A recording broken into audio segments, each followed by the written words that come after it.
بسم اللہ الرحمن الرحیم نحمده ونصلي ونسلم على رسوله الكريم اما بعد قال النبي صلى الله عليه وسلم الغيبة أشد من الزنا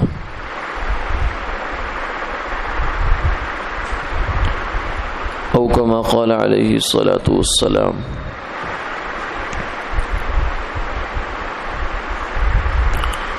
حضور نبی کریم صلی اللہ علیہ وسلم نے یہ ارشاد فرمایا کہ غیبت زنا سے زیادہ سخت ہے۔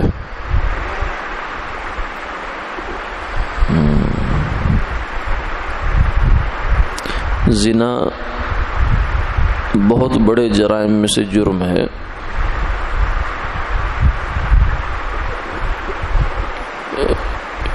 احادیث میں اور قرآن پاک میں بھی جن گناہوں سے بہت واضح لفظوں میں روکا گیا اور جن پر وعیدیں سنائی گئی ان میں سے ہے زنا، کہ اس سے اللہ کا غصہ انسان کی طرف متوجہ ہوتا ہے، اس پر حد لگتی ہے۔ دنیا کے اعتبار سے اگر جرم ثابت ہو جائے، اگر غیر شادی شدہ آدمی ہے تو 100 کوڑے لگتے ہیں، اگر شادی شدہ ہے تو پھر اس کو رجم کیا جاتا ہے، پتھروں سے مارا جائے یہاں تک کہ مر جائے۔ اس حدیث مبارکہ میں آپ صلی اللہ علیہ وسلم نے یہ فرمایا کہ غیبت کرنا یہ زنا سے بڑا جرم ہے۔ غیبت کیا ہے؟ غیبت یہ ہے کسی بھی آدمی کا پسے پشت جب وہ موجود نہیں ہے اس وقت اس کا کوئی ایسی بات ذکر کرنا جو اس کے سامنے کی جائے تو اسے ناگوار گزرے، یہ ہے غیبت۔ مزے کے لیے آدمی کرتا ہے، کوئی وجہ نہیں ہے، کوئی شرعی وجہ ہو تو شریعت پھر اس میں اجازت بھی دیتی ہے۔ جیسے کسی نے کہیں کوئی رشتہ کرنا ہے یا کوئی کاروبار کرنا ہے، کسی کے ساتھ کوئی معاملہ کرنا ہے اور وہ بندہ معاملات کا اچھا نہیں ہے، رشتے کے اہل نہیں ہے، تو اس کے لیے اگر کسی سے مشورہ پوچھا جائے تو وہ تبصرہ کر سکتا ہے، کمنٹ پاس کر سکتا ہے کہ نہیں وہ اچھا آدمی نہیں ہے، میرے خیال سے وہاں رشتہ نہ کرو یا کاروبار نہ کرو۔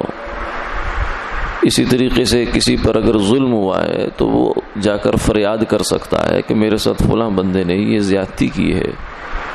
اگرچہ اس کا ذکر تو برا ہے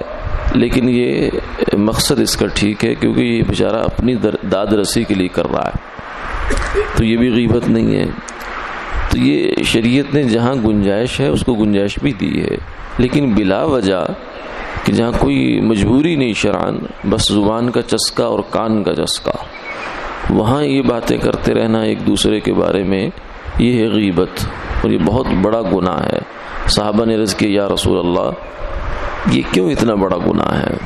آپ نے فرمایا دیکھو گناہ جو ہوتا ہے نا وہ بذات خود جیسے نیکی کی ایک اپنی ظاہری صورت ہوتی ہے، ایک اس کے پیچھے انسان کا جذبہ ہوتا ہے، اس کے پیچھے وجہ ہوتی ہے کیوں کر رہا ہے، یہ نیکی کیوں کر رہا ہے اور یہ گناہ کیوں کر رہا ہے۔ اگر اللہ کے لیے نیکی کر رہا ہے تو بہت بڑا اجر، اگر بندوں کو دکھانے کے لیے کر رہا ہے تو اس صفر ہے بلکہ بوجھ ہے۔ ایسے ہی گناہوں کے پیچھے بھی کچھ جذبات ہوتے ہیں انسان کے، تو فرمایا زنا ایسی چیز ہے کہ اس کے پیچھے آدمی بے بسی ہو، مطلب کسی حد تک وہ مجبور ہو جاتا ہے، جذبات سے مغلوب ہو جاتا ہے، وہ اپنے اختیار سے چاہت سے نہیں کرتا۔ جب یہ گناہ کرنے سے پہلے بھی وہ اس کو غلط سمجھ رہا ہوتا ہے، گناہ کرنے کے دوران بھی غلط سمجھ رہا ہے، گناہ کرنے کے بعد بھی اس پر بہت زیادہ اس کو ندامت اور حسرت اور افسوس ہوتا ہے، اس وجہ سے وہ فوراً توبہ کرتا ہے۔ تو وہ اگرچہ گناہ بڑا ہے لیکن فوراً توبہ انسان اس سے کرتا ہے کہ میرے سے غلطی ہو گئی۔ لیکن غیبت کرنے والا ساری زندگی گزار دیتا ہے غیبت کے اندر اور توبہ کی توفیق نہیں ہوتی اس کو، اور جس گناہ پر انسان کو توبہ کی توفیق نہ ہو وہ بہت بڑا ہے، توبہ ہو جائے تو بڑا بھی چھوٹا ہے، اس لیے فرمایا یہ بڑا گناہ ہے۔ اور ایک بزرگ تھے، انہوں نے جو علماء نے اس کی تفسیر میں لکھا کہ یہ بھی ایک وجہ ہے کہ زنا کا تعلق شہوت کے گناہ سے ہے، باہ کے گناہ سے ہے، اور غیبت کا تعلق تکبر سے ہے، جاہ سے ہے۔ انسان کسی کو برا بھلا اسی وقت کہتا ہے جب اپنے کو اچھا سمجھتا ہے۔ جب اپنے آپ کو انسان برا سمجھے گا تو دوسروں کے عیب نکالنے کی فرصت نہیں ہوگی، ہمت بھی نہیں ہوگی، کیونکہ میں سب سے زیادہ گندا تو میں ہوں، سب سے زیادہ برا تو میں ہوں، مجھے اپنے عیب نظر نہیں آتے، دوسروں کی تو میں بڑے تبصرے مزے لے کے کرتا ہوں، لیکن میں سب سے برا ہوں، مجھے تو کسی کے بارے میں کہنے سننے کی کوئی حق نہیں پہنچتا۔ تو یہ غیبت کا جرم جو ہے اتنا بڑا ہے۔ فرمایا کہ یہ مردہ بھائی کا گوشت کھانا ہے، اپنا بھائی اسے مرا ہوا ہو اور اس کا گوشت کاٹے اور پھر اس کو کھائے، اس سے بڑا جرم ہے۔ روزے کے اندر غیبت کرنا وہ بھی ایسا ہی ہے، اور حالات میں غیبت کرنا یہ ایسا جرم ہے جس کو گناہ سمجھا ہی نہیں جاتا، اور جس گناہ کو ہلکا لیا جائے وہ سخت ہو جاتا ہے، اللہ کی بغاوت بڑھ جاتی ہے۔ کیوں؟ اس لیے کہ اللہ نے حکم دیا اور اس حکم کی عظمت ہی دل میں نہیں ہے، اہمیت ہی دل سے نکل گئی، تو یہ تو گویا کہ اللہ کی عظمت نکلی، حکم دینے والے کی عظمت دل سے نکلی۔ تو اس لیے غیبت جو ہو گئی زندگی میں اس پر توبہ استغفار کریں۔ بعض حضرات نے فرمایا کہ اصل طریقہ یہ ہے کہ جس کی غیبت کی اس سے جا کے معافی مانگو، لیکن اگر سمجھے کہ نہیں پتہ نہیں کس کی ہے اور کیا کی ہے، تو پھر یہ ہے کہ اللہ سے معافی مانگ لے، یا اس کو بتائیں گے تو اس کا ہو سکتا ہے کچھ زیادہ الٹا بڑا نقصان ہو جائے۔ تو شریعت ایسا نہیں چاہتی کہ ہم بڑے نقصان کریں اپنے، بلکہ وہ چاہتی ہے ہم اچھے ہو کر چلنا شروع ہو جائیں۔ تو اس لیے